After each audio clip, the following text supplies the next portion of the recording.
Well, good afternoon. It's Friday, July 5th, 2019. This is, this is Journal 100. Um, Talk about an unexpected pleasure.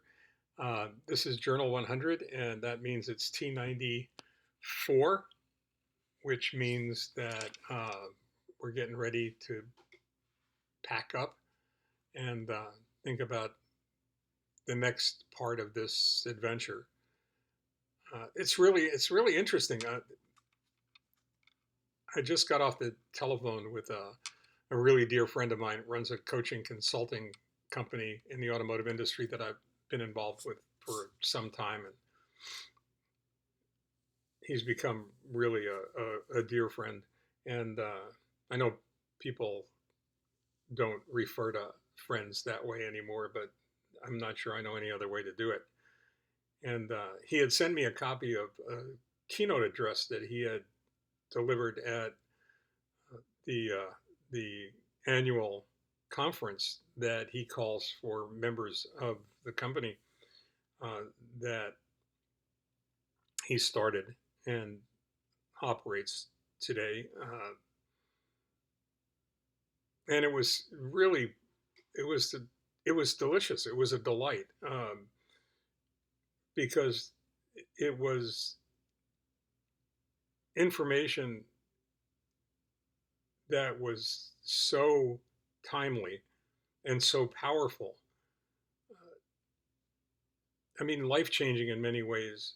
In the in the respect that it could certainly alter the way anyone in business thinks about their business cycles in general, and the business cycle that the automotive aftermarket is in right now. The aftermarket being everything that occurs after a vehicle is conceived, engineered, designed, manufactured, and sold. So it's all the independent repair shops, all the parts houses, um, everything that occurs subsequently. And we are counter cyclical to the regular economy generally. When the economy is booming, um, things for us are okay, uh, but usually somewhat of a downturn. When the economy is in a slump, things in our business generally go up because people tend to keep their cars longer. And I've been talking about the technician shortage that's hitting the automotive aftermarket, the automotive industry in general. Uh, we need thousands and tens of thousands of technicians each year just to replace the number of technicians that are aging out of the market. And this has been a problem for a very, very long time. And it continues to worsen as we try to attract young people into our industry.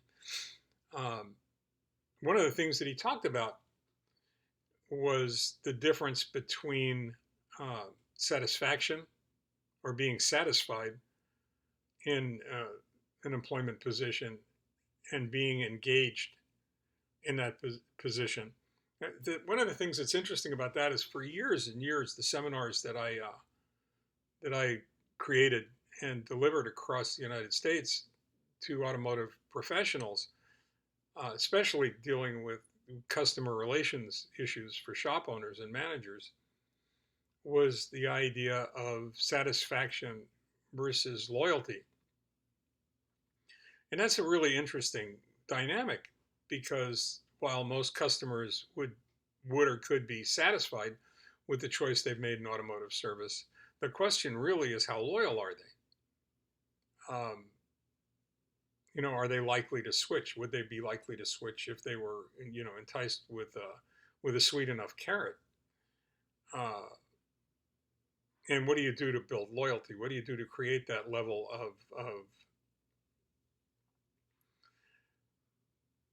that level of commitment between the client and the service provider?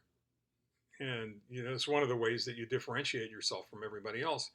Now, the issue for your employees or for your associates is engagement versus satisfaction. Your employees could be very happy in what they're doing. They could be very satisfied with the job or the task at hand. But the question is, are they engaged?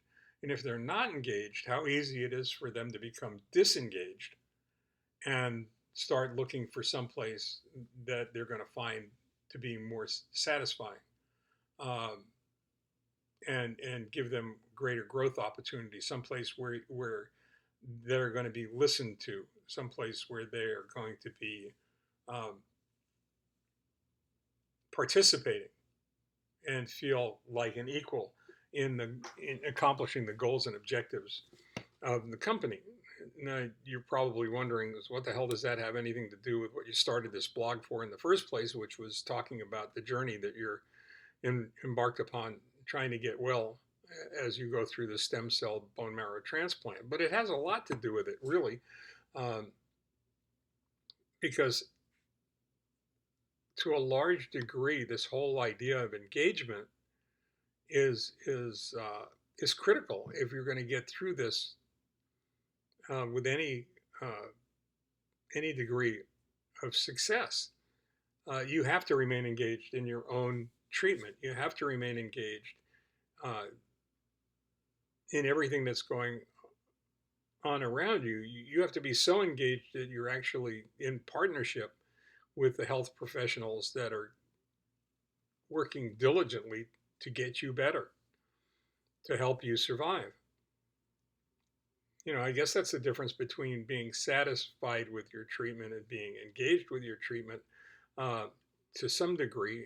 And one of the things that I really like about where I'm being treated at the City of Hope, is the fact that I have never felt more engaged in the process of uh, beating this disease than I have since I've been here. My input is critical to the doctors and nurses and professionals involved in my care. Um, their engagement is reflected in their performance and as a function of the culture that they've created there.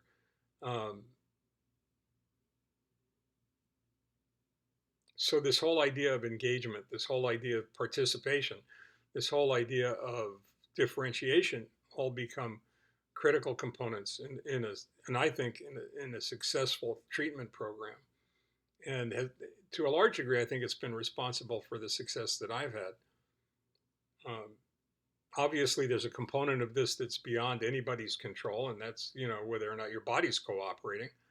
But in cases where all things are equal, like attitude and gratitude, um,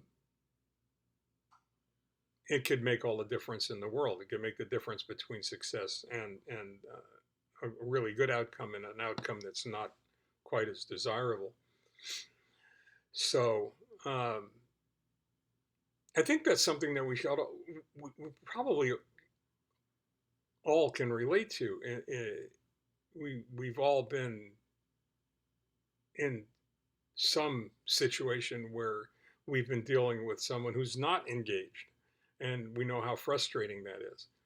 Um, the question is, how do you get somebody's active and voluntary participation in their own treatment program? And I think one of the ways that you do that is that you listen. Um, and the doctors and nurses here certainly do that. And